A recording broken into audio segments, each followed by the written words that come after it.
Hey everybody, I just got a phone call that our newest addition to Wheels Through Time is on the way. It's showing up right now. You guys are gonna absolutely flip out. One of the coolest vehicles that'll be here at the museum. Just one incredible piece of work. Decided to jump in the old Model A today. Not a speed demon, this thing, 1928 Roadster pickup. And wanted to share with you guys the newest addition to the museum right here at Wheels Through Time. Take a spin around and check this thing out. The world's fastest Model A.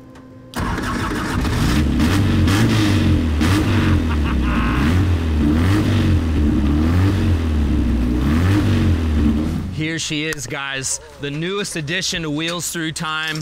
What year, Tommy? 1929. 1929 Model A Roadster, and this machine, believe it or not, holds the world record for the world's fastest Model A. We're gonna tell you all about this thing inside and out. We got the builder here, Tommy Daniels. Tommy's seen this car to Bonneville. I can't count how many times. How many times you been to Bonneville, Tommy? Yes. How many times? 8. 8 times at Bonneville, and this is the standing world record holder, 165 miles an hour. Tommy's gonna tell you all about this thing. We're gonna get it unloaded right now. This thing's gonna be on display permanently here at Wheels Through Time. We're incredibly stoked. As you can see, the thing is incredible. What is probably 14, 16 feet long. Oh my goodness, unbelievable. You have to move the ramp. Okay, what a machine. All right, guys, hold on a sec. Yep, you got a wheel chock in there? Just to keep her from going anywhere. Holy cow. Tommy, pleasure to meet you. Nice to meet you, man. Unbelievable. I know your dad, and your dad was the reason this car is here. Really excited to have it here. Holy cow. So you came down in 2016, my wife and I went around America on a motorcycle, and we stopped in here, and as you enter in your museum, you have the 32 there, and I was looking at it, and your dad walked by, and I made a, hey, mine's faster than yours. And when I did, he came over, and I showed him a picture of this, and we were inseparable for at least an hour. Unbelievable. And I told him, I said, when we get done with it, she's done what she needs to do, it needs to live here. And incredible. I'm so glad you guys are going to take it. So you've hand built this car from the ground up? This car has been built about 4 times, and this is the last rendition. And it was all built in my garage in Gwen, Virginia. So, specially built specifically to go race Bonneville. Just to go race Bonneville. 1929 Model A. How many cubic inches? 213. 213 cubic inches, and I see you got V4/GMR. That'd be vintage 4-cylinder gas. Modified Roadster. Roadster. Got it. Excellent. Yeah. Fantastic. So you said you built the car 4 times. Are you refining it? What were you? It was always refined. It used to be a 2-door coupe, and we had a little trouble getting that record, so we needed to be a little more streamlined. So we cut the front end off and extended it out, tucked everything in out of the wind, and changed it to a roadster body, a little more aerodynamic. And here we are. Unbelievable. So you stretched it out. It's way longer than a stock Model A. You've got another, what, 3-4 feet? Or is yeah, the stock Model A is somewhere around 112, and this is 142. 142-inch wheelbase. Yeah, the axle's been narrowed about 18 inches and pulled in. The whole idea of going fast is about the size of hole you punch into the air. You know, the smaller the hole it is, the easier it is to go fast. Yep. Less friction, less, you know. But there's guys out there with motorcycle engines running 250 miles an hour with a small motorcycle. But it's all about the hole you punch. And one time I saw a pickup. It looked normal, and from the side, and I was looking at the truck. When I walked over, it was only this wide.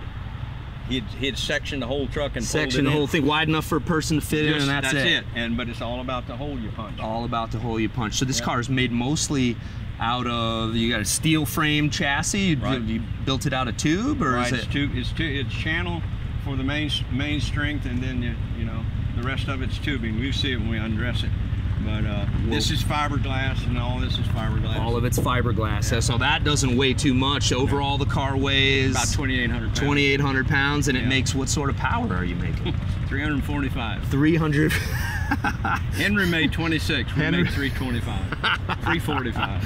Unbelievable. I think old Henry would be proud of it. I bet he never had any concept that a Model A would make that sort of horsepower. No, it actually went back.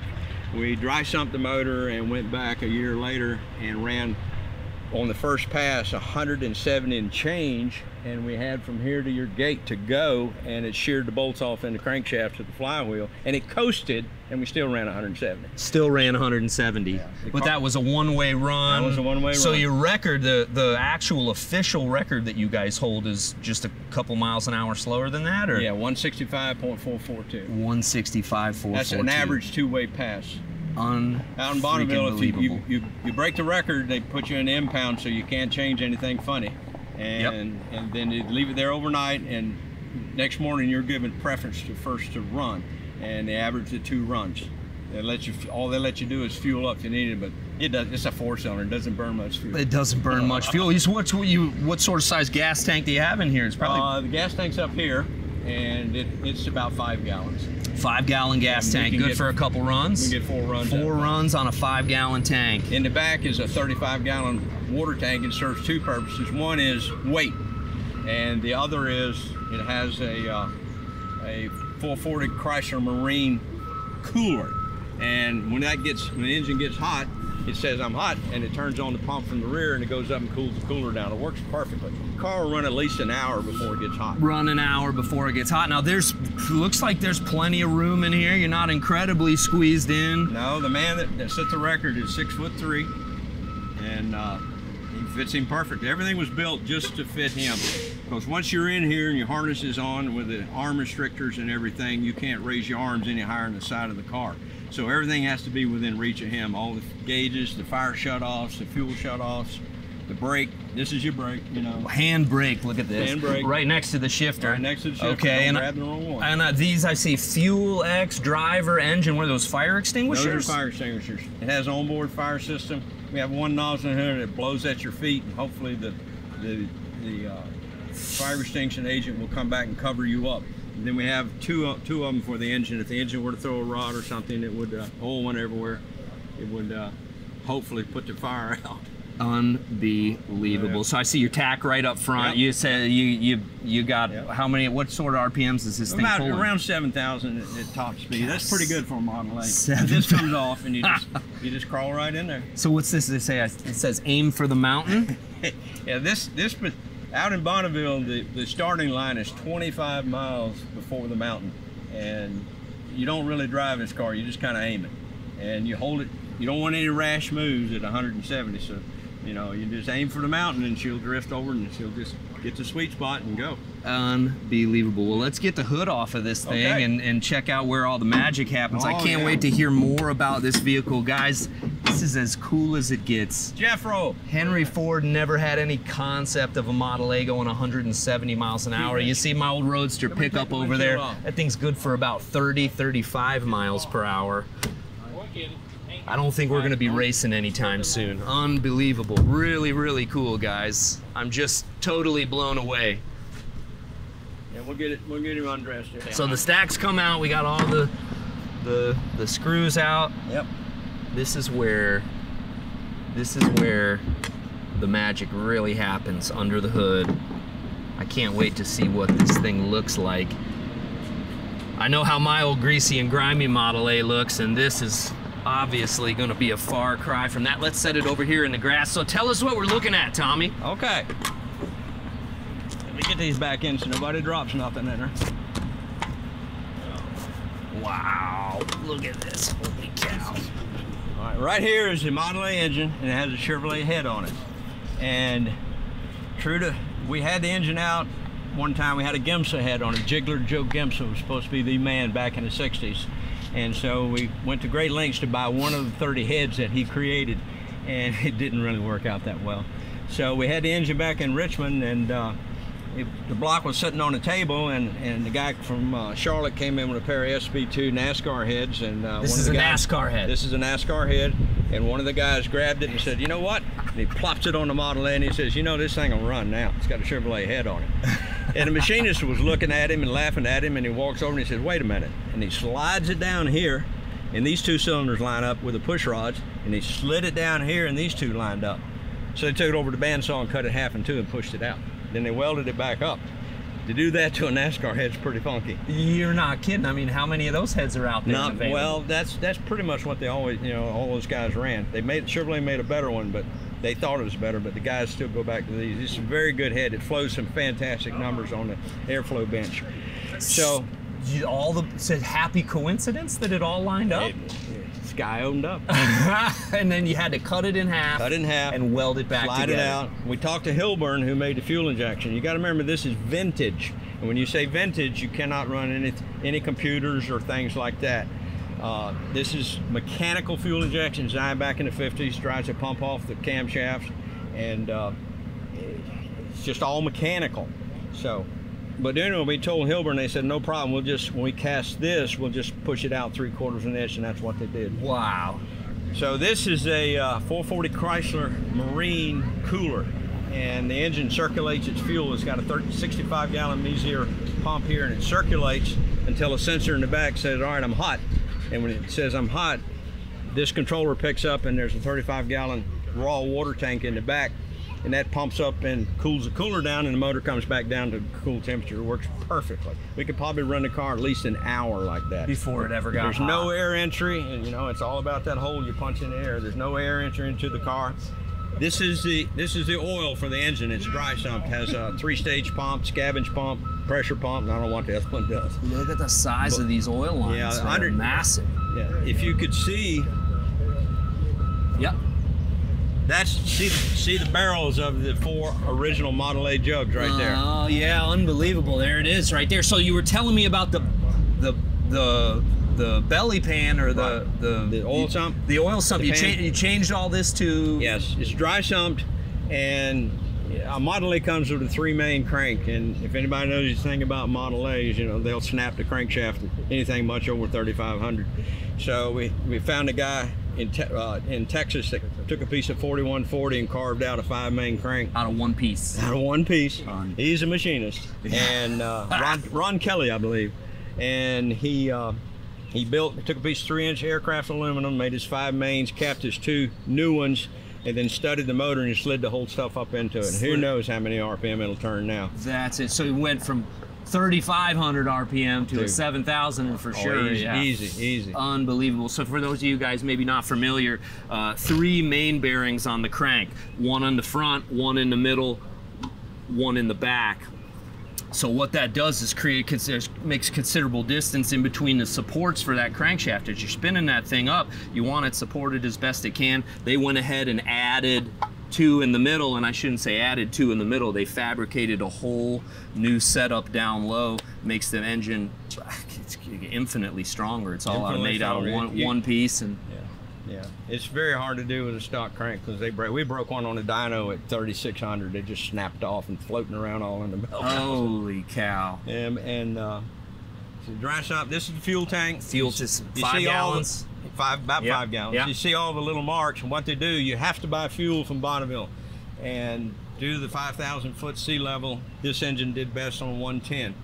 And when they fill it, it's got to be bone dry, mopped out, perfectly clean. And when they get through filling it, they'll put a piece of tape and he'll write his initials and he'll put his own little dot. So you see how many times we've gotten fuel. Unbelievable. And, yeah, right. You can actually tell how many times the thing's been filled up. Oh yeah. Way too cool. So drive line, you got what kind of rear end you got in this thing? It's a 9-inch Ford. 9-inch Ford in the front end. All this is custom. All this is cut. This is what I call a rocker arm suspension. I'm sure somebody out there has thought of this before, but it was simple to make and it allows everything to come in out of the air. You know, you want it all tucked in. You don't want any air out here. And it works perfectly. He says at 170, it's like driving this Cadillac. It's driving a Cadillac, and it's sitting on, obviously, land speed type tires. Yes. These are special made. They are special made. You have to order them a year in advance, and if you miss the order dates, you don't race. You don't race. You don't race. Unbelievable. How many runs you get out of some tires like this? It's not the runs, it's the time. They're time sensitive, and after, I think, 5 years, you got to replace them whether they're good or bad. All the safety equipment, there's 2 bottles right here. After 5 years, they have to be thrown away. Yep. And the harness, that has to be thrown away. Your suit, your helmet, it all has to go. You know, they're very particular about safety, and that's their idea how to do it. So if you're gonna play, you got to play well. This is just, it's mind-blowing how much goes into a Bonneville car. You know, some of us like to get out and build a motor, see how fast we can go with it. But when you're doing something for the Bonneville Speed Trials, that's a Southern California Timing Association regulated event. Incredibly strict safety protocols, I should say. Yep. This thing looks like you guys have done absolutely everything to make a car as safe as it can be, and at the same time as fast as it can be. Exactly. Gosh. Exactly. It's so narrow and tiny. I have to offset the motor, and you know, give room for the driver. And this was 30-some horsepower on the dyno. The transmission was 30-some horsepower. It's one they ran. The story I have, I don't know if it's true or not, but it's some people tried to run it NASCAR because once you put it in 4th gear, the cluster fell away and it's a straight shot right through the transmission. That was good for 30 horsepower on it. 30 horsepower. You're not dragging the rest of the transmission gears around. Not creating an oil pump in there. Made perfect. You know, a Burt makes a transmission like that. But it's all about, you know. Wise guy once told me one time, he says, you know, a lot of little tiny things add up to a big thing. And that's all it is, a lot of little things to make it go faster, and you get one big thing. Wow. But the only thing they do, concession they make electronically, is they do allow you to have an electronic ignition. And this is a crank triggered. It's a wonderful system. It just lets you dial it in exactly where it needs to be, no questions. It lets you set your rev, your RPM. The first year we went out there, we had carburetors on it. The car ran 100. That was it. And I said, "Come on, you know what's wrong?" We get back home and I find out the rev limiter set at $4 grand. So egg on the face. Oh wow! But you know, the first time's just a learning curve anyway, and it, like I say, it took us 8 times. I imagine every time's about learning. Every 8 time times. To learn. So 2017, your first year out there was in 2008. 2008. Our first year for us was 2008. And it was a coupe then. So with the coupe, you're facing quite a bit more wind resistance. Quite a bit Pretty more. straight up windshield. You got the whole top on it. Yeah, that record I think is 156. Wow. Yeah. Wow. But we just figured we could go a little bit faster with this, and we did. You know, again, it's all about what you punch through the air. Absolutely fantastic. So, can we hear it go? Sure. All Somebody want to lay under the wheel? Yeah, we can start it right here if you want. Well, let's do it. We'll fire it up right here. Incredible. Where's our fuel? Anybody know where the fuel is? So who's sitting in the? You are. Me? You the man. You the man. So I just hop in it. Hop in. Okay, you're gonna have to lead me through the starting procedure here. Okay. I don't see a Kickstarter. First thing, make sure it's in neutral. Okay. Back and forth. It looks like neutral. You've got handbrake. Yep. Yep. This is going to be our engine circulating pump to keep her cool. Water pump. Turn that on. Water pump's on. I hear it. We have ignition, then we have start. Ignition and start. Once I give her a little bit.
Speechless. Yeah.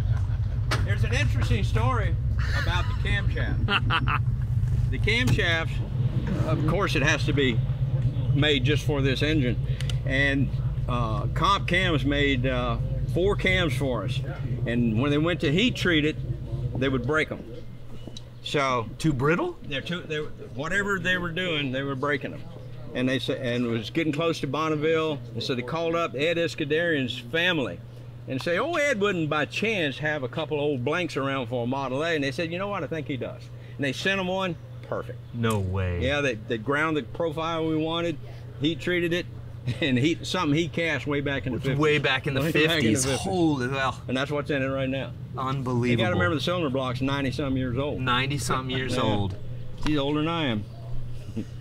But if you look around and you see the yellow marks on all the bolts, that tells the tech inspectors I have touched every single bolt that has a paint mark on it. It's a witness mark. And they like that kind of stuff because everybody wants to be safe, and you can miss. You know, there's so many bolts to go over, and that's what they are. I am just absolutely speechless. This thing, I'm sure the more that we look at it, the more we're going to see. You'll discover lots of things. Yeah. Absolutely amazing. You told me something, a Burt Monroe quote that you thought was a... Anybody ever saw The World's Fastest Indian? Yeah. At the interview in the end, you know, the guy comes up to Burt and he says, Burt, aren't you scared you're going to die? He said, that's really fast. And Burt says, you know what? A man can live more in 5 minutes than he can his entire life.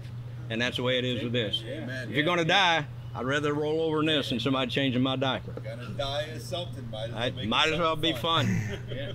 Absolutely unbelievable. I'm speechless. So honored that you brought this thing here for us to continue to display. We got to thank Mr. Lawson Chenoweth. Lawson was the driver, and wow. Yeah, it wasn't for his generosity, we wouldn't have it. Well, what a vision that you two guys had. I can imagine it was quite a journey. It was something you remember for the rest of your life. We're just so honored to be able to tell that story. Yeah. Like I said, it was your dad and I sitting on that floor in there in 2016 and says, you know what, she needs a home when we're done. He said, I'd love to have it. So here she is. Thank you. Yes, sir. Thank you. Really, really exciting, guys. This is going to be on display permanently here at Wheels Through Time. Incredible. Thanks for tuning in. This is absolutely unbelievable.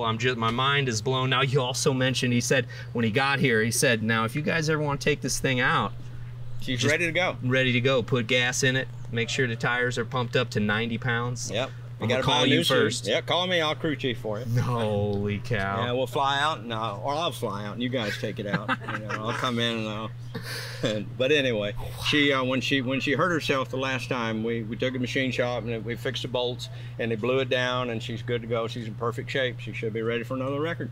We know it'll run over 170, and the record right now is only 165. So 165. Piece of cake waiting to happen. Waiting to happen. Might be pretty neat to go out and break your own record again. Oh yeah, I'd like you to do it. Wow. Yeah, just all you get a suit and fit you, and let's go. Exciting. Well, again, I can't thank you enough. I'm so excited. I'm glad this is going to be right at home here at the museum that runs. Thanks for tuning in. We'll see you guys next time. Thank you.